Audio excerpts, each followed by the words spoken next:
Hi, my name is Mariana, and I chose to do my final on how race and economic profit play large roles on what is socially acceptable.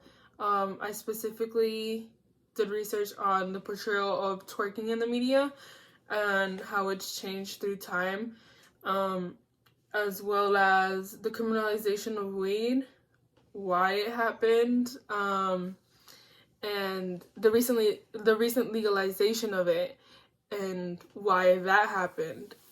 Um, so I just used. I started off with the twerking research. I chose this because Lizzo's TED Talk on the history of twerking was very new when we were choosing our topics for this. I also was gonna do breakdancing and how it was seen as a criminal-like thing. It was apparently the police thought it was tied to gang activity, but I couldn't find enough resources, like reliable resources, to do the final on, so I switched over to weed and the criminalization and then the legalization of it. So since I started my research with the history of twerking, I'll be talking about that first. So twerking is the shaking of your butt, and there are multiple forms of twerking, but the one that you see most often, the regular twerking, it originates from a dance called Mapuka that comes from West Africa, and traditionally West African women used it as like an expression of joy or for religious worship, which really makes you think about how drastically the portrayal of it has changed throughout time. Twerking has actually also been banned in multiple countries across Africa for the over-sexualization of it.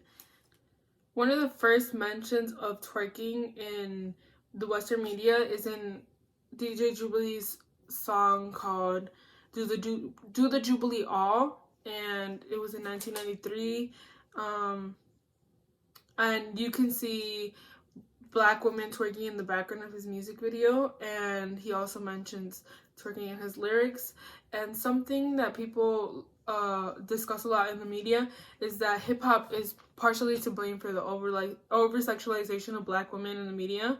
And I understand, because in a lot of hip-hop music videos and lyrics, twerking is mentioned and sexualized, and they use black women as objects in music videos for hip-hop, and it's really disturbing. In Lizzo's TED Talk, she talks about how Miley Cyrus made twerking mainstream. So it was popular in hip-hop and in southern clubs already, but it wasn't mainstream in Western media yet. So Miley Cyrus was in a rebellious era of her career when she brought twerking to her stages. She was trying to get rid of the Hannah Montana image of herself, which is a character she played for Disney, and because she kept getting linked back to Hannah Montana, which is a very innocent role, because it is Disney. It was taking a toll on her because she was an artist herself. She still is an artist, but she was not Hannah Montana, and she was being called Hannah Montana everywhere she went instead of being called Miley Cyrus. So I understand that she was maybe trying to look more mature or sexier, but she ruined a cultural dance and made it seem trashy to a lot of people. So because black women twerk a lot because it's something cultural to them, they were deemed trashy or ghetto as well by a lot of people in the media, which was also is also a reason why black women are over sexualized, because Miley did that with nudity and everything, and it kind of ruined it for black women. And she knew people were going to talk about it. She said it herself in an interview. I knew people were going to talk about it, so I was going to give them something to talk about for a while, you know? And she knew it was going to have a lot of backlash, and she still chose to do it.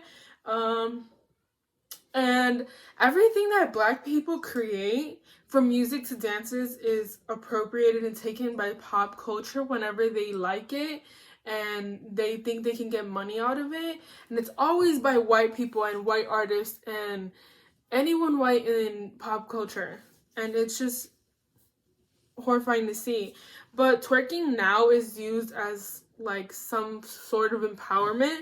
And we see female artists like Megan Thee Stallion, Doja Cat, and Cardi B twerking on the stages all the time. And a lot of women use it as a form of empowerment. And it's not just women who twerk now. We see a lot of men who twerk now as well. And people say that it makes them feel more empowered. Next is the criminalization of weed and the recent legalization of it. So in the 19th century, Americans and Europeans were buying cannabis extracts in pharmacies and doctors' offices to help with stomach aches, migraines, inflammation, insomnia, and other ailments.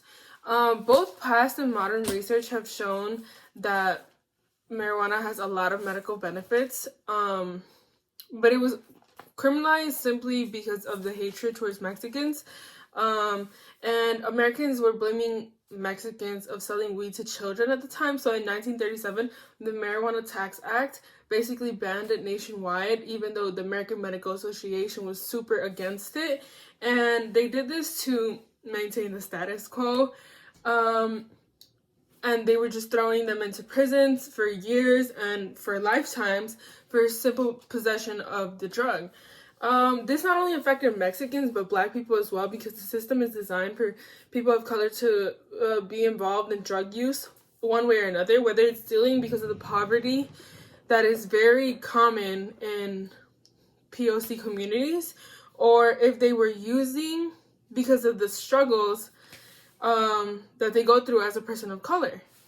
And everything changed when white college students started smoking it in the late 1960s for fun.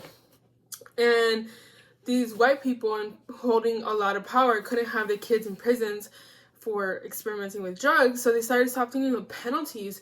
But they weren't stopping the penalties for everyone, so there were white kids getting away with it with no punishment, but a lot of people of color were still being put in prisons.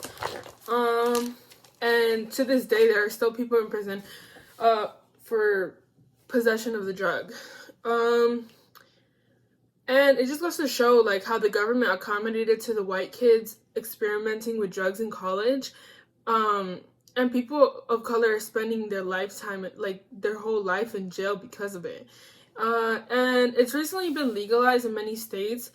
However, the government makes money off of it because of the tax that they add, because the only legal way to get it is from a dispensary where the government can tax it. And also the cannabis industry is booming, but it's mostly run by white owners. I think it's around 90% of owners are white people. And anyone who's been imprisoned or has a history of criminal activity is not allowed to operate a legal dispensary. And it's just suspicious that once weed became a legal business, white people were at the top of it. Both twerking and weed have struggled to be socially accepted in American society. Twerking went from being a cultural dance that originated in West Africa as a form of expressing joy and religious worship to being seen as trashy and ghetto because of the over-sexualization of it in Western media, to now being a form of empowerment among all genders. And weed went from being something normal and a common practice among multiple cultures to being criminalized because of racism and to maintain the status quo by imprisoning people of color, to now being legalized because white college students want to experiment with drugs and because white people have found a way to profit the most out of it once it became a legal business. So I just think that both twerking and weed are good examples of how race and economic profit make things socially accepted here in America's society. Thank you.